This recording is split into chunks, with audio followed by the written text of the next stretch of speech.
क्या रशिया और यूक्रेनियन मुज़ाकरात के अंदर तुर्की एक बहुत अहम किरदार अदा कर सकता है?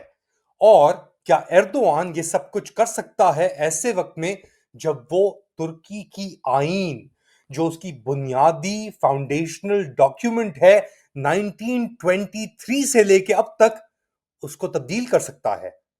लेट अली शो यू के इस एपिसोड में आप सबको खुशामदेद। Do like, subscribe and share this content. बात शुरू करते हैं तुर्की और यूक्रेन और रशिया को लेकर, जो एक अहम पेशरफ्त हो रही है, मुज़ाकरात चल रहे हैं। और अब तुर्की ने ऑब्वियसली पेशकश तो बहुत पहले से की हुई है कि वो तैयार है रशिया और यूक्रेन मुज़ाकरात के लिए। पुतिन से ही बात हुई है। और एक बहुत अहम किरदार ऐसे वक्त में तुर्की और एर्दोआन साहब अ, अता कर सकते हैं या पेशरफ्त कर सकते हैं, जो शायद ट्रंप भी चाहते हों। याद रखें, डोनाल्ड ट्रंप ने एर्दोआन से कहा था, अपने ही ग्रुप से, मार्को रूबियो भी उसके अंदर थे, वांस भी उसके अंदर शामिल थे, कि एर्दोआन एक ऐसा बंदा है जिससे हम डील कर सकते हैं, हम उससे कोई कंक्लूजन रीच कर सकते हैं। और उसी चीज को मद्देनजर रखते हुए अब लग रहा है, क्योंकि डायरेक्ट जो व्हाइट हाउस के कॉन्टैक्ट्स थे ज़ेलेंस्की और पुतिन के साथ, वो आगे पीछे हो रहे हैं। रशिया की तरफ से भी यूक्रेन के ऊपर हमलों में कमी नहीं आई। और इनफैक्ट कुछ ही दिन पहले डोनाल्ड ट्रंप ने पुतिन के बारे में बात करते हुए कहा कि वो पागल हो गया है। इसके जवाब में मॉस्को ने स्टेटमेंट इशू किया कि भाई, डोनाल्ड ट्रंप इमोशनल हो रहे हैं। मुज़ाकरात के लिए सऊदी अरब और रियाद एक फोरम रहा है पिछले कुछ महीनों के अंदर, जहां पे यूक्रेनियन और रशियंस ने दोनों आके मुलाकात की है। मगर जब भी प्रिजनर ट्रांसफर या रिलीज की बात होती है, वो हमेशा होती है तुर्की में, वो हमेशा होती है इस्तांबुल या अंकारा में। इनफैक्ट जो सबसे बड़ी अभी हाल ही के अंदर जो एक ट्रांसफर ऑफ प्रिजनर्स हुआ था, उसके अंदर भी तुर्की का बहुत अहम किरदार था, लेस्ट वी फॉरगेट। तो इन सब चीजों को मद्देनजर रखते हुए तुर्की, इस्तांबुल अब एक बहुत अहम और मरकजी किरदार अदा करेंगे। पेशरफ्त इसके अंदर आप देखेंगे बहुत जल्द कि रशिया यूक्रेन की जो टॉक्स हैं और जिस तरह ये प्रोग्रेस होती हैं, अब ये मिडिल ईस्ट से सऊदी अरब से शिफ्ट होके टर्की के अंदर और इस्तांबुल के अंदर ज्यादा फोकस्ड आपको नजर आएंगी। इसके अंदर दो तीन वजूहात हैं। पहली बात, मेरे ख्याल से एर्दोआन को एक गो हेड एक तरीके से दे दिया गया है जो ट्रंप इंतजामिया है उसकी जानिब से। और उन्होंने कहा है कि आप जो करना चाह रहे हैं करें। इमामोलू को आपने जेल में रखना है, सीएचपी के इस्तांबुल के मेयर को अब कितने महीने होने को आ रहे हैं, एक चू तक नहीं निकली इंटरनेशनल मीडिया के अंदर या व्हाइट हाउस की तरफ से कि यार, आपने सबसे बड़ी ऑपोजिशन का जो सबसे वाजे तरीन लीडर है एक्रम इमामोलू, उससे आपने यरगमाल किया हुआ है। साथ साथ एर्दोआन ने पीकेके के साथ, ओजलान के साथ भी एक डील की। पीकेके ने अपने हथियार गिरा दिए। अब ये हकीकतन किस तरीके से प्ले आउट होता है हम सब जानते हैं। जो ये इलाके थे, बातमान, वान और दीगर, दियार बाकर, ऑब्वियसली ऐसे कई इलाके हैं जहां पे एक कंटेंशन चल रही थी हुकूमत या गवर्नर और जो पीकेके के नासिर थे उनके दरमियान।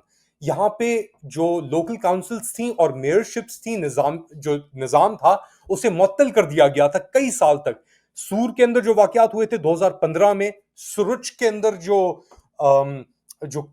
जो दाइश ने क्लेम किया था, मगर अब हम जानते हैं कि जो 23 या 24 जो कुर्दिश एक्टिविस्ट थे जो जहां बहक हुए थे उन दौरान, उसके बाद ये पूरा जो पीस प्रोसेस था एकेपी और पीके के दरमियान, ये बिल्कुल फॉल आउट हुआ। इसका तितर बितर हो गया, जंग शुरू हुई, दियार बाकर तबाह हुआ, सूर के कुछ इलाके तबाह हुए, और टर्किश ऑपरेशंस इराक के अंदर और सीरिया के अंदर इंटेंसिफाई हो गए।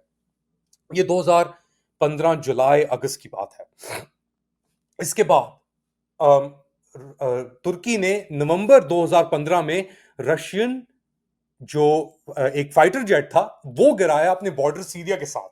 और उसके बाद दोनों ममालिक बहुत करीब आ गए जंग के।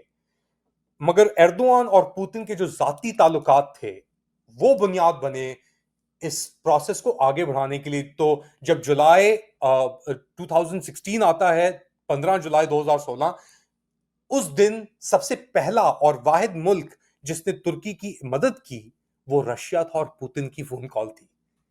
کیونکہ جان کیری اور جو وائٹ ہاؤس تھا اس نے کہا تھا ہم ویٹ اینڈ سی اپروچ لے رہے ہیں پہلے گھنٹوں میں، مگر پوتن نے ایردوان سے ڈائریکٹ کال کی اور کہا کہ میں تمہارے ساتھ ہوں، اور ہم جانتے ہیں کیا ہو رہا ہے، یہ کس نے آرکسٹریٹ کرایا ہے. یہ پوتن سے بات ہوئی ایردوان کی، اور ایردوان نے اس کا یعنی تحفہ دیا پوتن کو ریٹرن کر کے.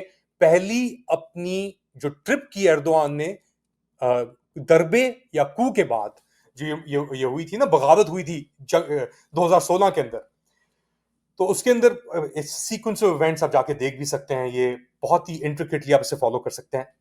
ایردوان اور پوتن کی ایک بہت ہی ذاتی ریلیشن شپ ہے، اور ایردوان ہمیشہ اپنی ذاتیات کے اوپر کام کرتا ہے.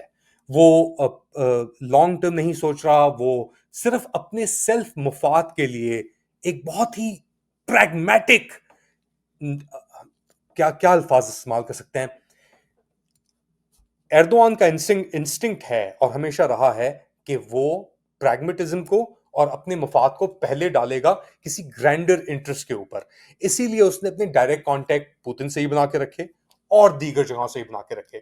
آذربائیجان کے تھرو اور الہام علیف کے تھرو اس کا ڈائریکٹ کانٹیکٹ تھا اسرائیلی جو ایپریٹس ہے، شن بیت اور ان سب چیزوں کے اندر، موساد کے اندر.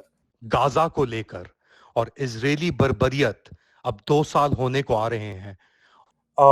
تو اپنی بیٹس اس نے ہیج کی، ایردوان نے ریئلزم کے اوپر وہ کھیلا ہے، اور اسی لیے اب وہ ایک بار پھر مرکز بن گیا ہے کہ یہاں پہ امریکہ اور ڈونلڈ ٹرمپ ٹرسٹ کر رہے ہیں کہ یار ہمیں یہ رشیا اور یہ جو مسئلہ ہے رشیا اور یوکرین کے درمیان اس کا حل کر دے دو.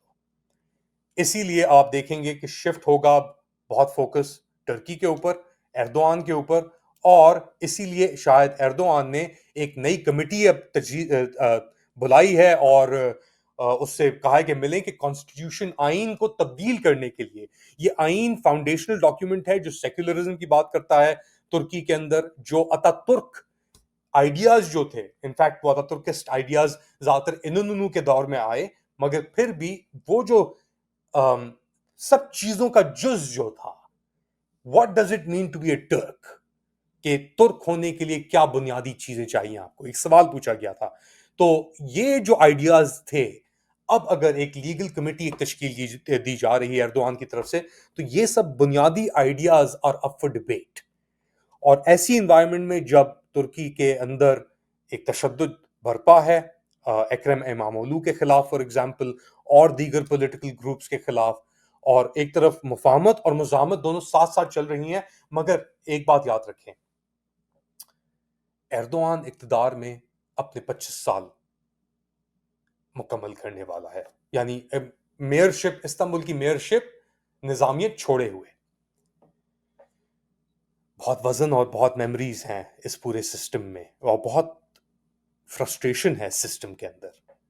جو ہم دیکھتے تھے may be at the turn of the century, جو لاسٹ آٹومن ایمپرر تھا عبدالحمید، اس کے دور میں اتنی ایک، اور اس کے دور میں بھی داماد اور یہ ینگ ٹرک جو موومنٹ تھی، اس نے ایک اپنی جان پکڑی اور وہ آگ کی طرح پھیلتی چلی گئی، اور اس نے اپنے جنہوں نے شروع کیا تھا ان کو بھی کنزیوم کر لیا. تو اب ایردوان کے بعد کیا چیز آنی ہے اور کس رفتار سے آنی ہے، کس شدت سے آنی ہے، اس کا آپ کو اندازہ ہو رہا ہے ابھی سے ہی. اکانومی کو دیکھ لیں، لوگوں کو دیکھ لیں، فرسٹریشنز کو دیکھ لیں، قیمتوں کو دیکھ لیں، بیسک اشائیوں کو دیکھ لیں آپ. تو ان سب چیزوں کا پریشر ایک پریشر کوکر کی طرح بڑھ چکا ہے. اب وہ پھٹنے کے لیے تیار ہے، اور اس پھٹنے میں اور اس پریشر کے درمیان جو والو ہے وہ ہے ایک 70-72 سالہ رجب طیب ایردوان. آپ کیا سمجھتے ہیں کیا ہو رہا ہے؟ بتائیں مجھے کامنٹ سیکشن کے اندر. Do like, subscribe and share this content. اپنا خیال رکھیے گا، اگلی بار تک.